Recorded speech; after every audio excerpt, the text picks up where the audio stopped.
آج تو عورتیں شوہر کی اجازت کے بغیر کہیں بھی چلی جاتی ہیں، شوہر کے حکم کے بغیر کہیں بھی چلی جاتی. شوہر کام پہ نکلا، ادھر یہ نکل گئی، اس کے گھر بیٹھ، اس کے گھر بیٹھ، یہاں جا وہاں جا.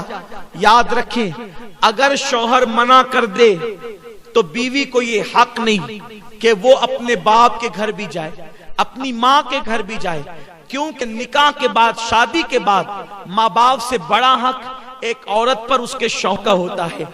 آقا کریم علیہ السلام فرماتے ہیں کہ اگر اسلام میں اللہ کے سوا کسی کو سجدہ کرنے کی اجازت ہوتی تو میں عورتوں کو حکم دیتا کہ وہ اپنے شوہر کو سجدہ کرے، لیکن چونکہ کسی کو غیر اللہ کو سجدہ کرنے کی اجازت نہیں.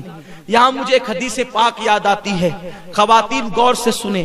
آج کل اگر شوہر ماں باپ کے گھر نہ بھیجے، بہنوں کے گھر نہ بھیجے، شادی میں نہ بھیجے، تو عورتیں پنچایت بٹھا دیتی ہے کہ مجھے یہاں نہیں بھیجتے، وہاں نہیں بھیجتے، اور گھر کی عزت باہر آتی ہے. آئیے دل کے کانوں سے اس حدیث پاک کو سنیں. ایک صحابی دور رسالت میں اپنے گھر سے نکلتے ہیں اور گھر سے نکلتے وقت اپنی بیوی کو کہتے ہیں دیکھو جب تک میں سفر سے واپس نہ آ جاؤں تم گھر سے باہر مت نکلنا، حتیٰ کہ تم اپنے ماں باپ کے گھر بھی مت جانا جب تک کہ میں نہ آ جاؤں. لیکن ان کو خیال نہ رہا کہ میرے بعد پتہ نہیں کیا ہوگا، کیسے حالات ہوں گے. وہ بول کر تو چلے گئے، لیکن میری بہنوں سنو تو صحیح، ان کا گھر کہاں تھا؟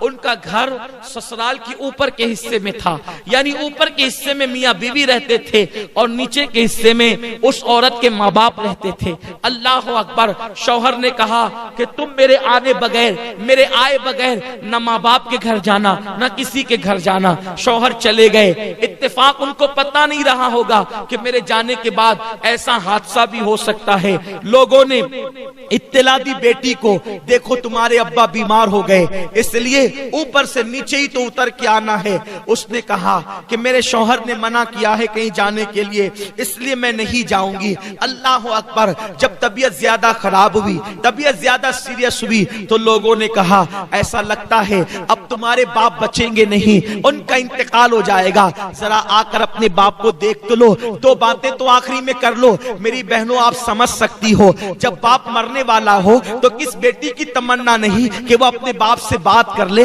مگر کل کی عورتیں شوہر کی کتنی فرما بردار ہوا کرتی تھی، خاون کی کتنی فرما بردار ہوا کرتی تھی. اس عورت نے کہا میں پہلے ایک کام کرتی ہوں، جب تک میں اللہ کے رسول سے اجازت نہ لے لوں، حضور جب تک اجازت نہیں دیں گے میں اپنے ماں باپ کے گھر نہیں جاؤں گی، کیونکہ میرے شوہر نے منع کیا ہے. اللہ اکبر. اس نے ایک شخص کو بھیجا کہ جاؤ اللہ کے محبوب سے پوچھو کہ کیا میرے شوہر نے منع کیا ہے گھر سے باہر نکلنے کے لیے، تو میں گھر سے باہر نکل کر اپنے باپ کی کو دیکھ سکتی ہوں، بیمار باپ کی عیادت کر سکتی ہوں. آقا کریم نے فرمایا تمہارے لیے بہتر یہ ہے کہ تم اپنے شوہر کی فرما برداری کرو اور اپنے باپ کو دیکھنے نہ جاؤ، تمہارے لیے افضل عمل یہی ہے. وہ عورت رک گئی. کتنی صبر والی عورتیں تھی اس دور کی. میرے پیارے آقا علیہ السلام کی کنیزوں، ایسا نہیں ہے کہ عورتیں کچھ بھی کرے جنت میں چلی جائے گی.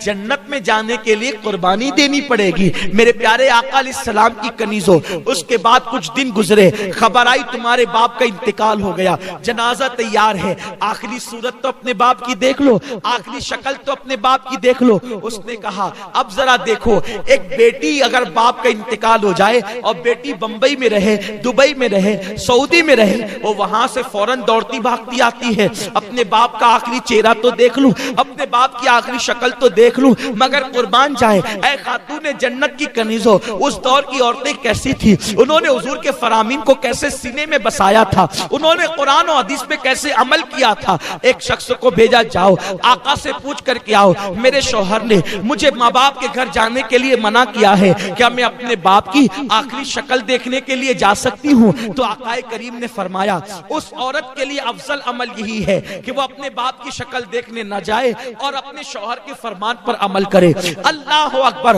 وہ خاتون صبر کر کے گھر میں بیٹھ گئی. اللہ اللہ. لوگ لے گئے اس کے باپ کے جنازے کو اور لے جا کر کے دفن کر دیا. رات ہوئی، غمگین تھی، دکھڑا تھا، تکلیف تھی کہ میں اپنے باپ کی آخری شکل بھی دیکھ نہ سکی. مگر شوہر سے کوئی شکایت نہ تھی، اس لیے کہ وہ عورت جانتی تھی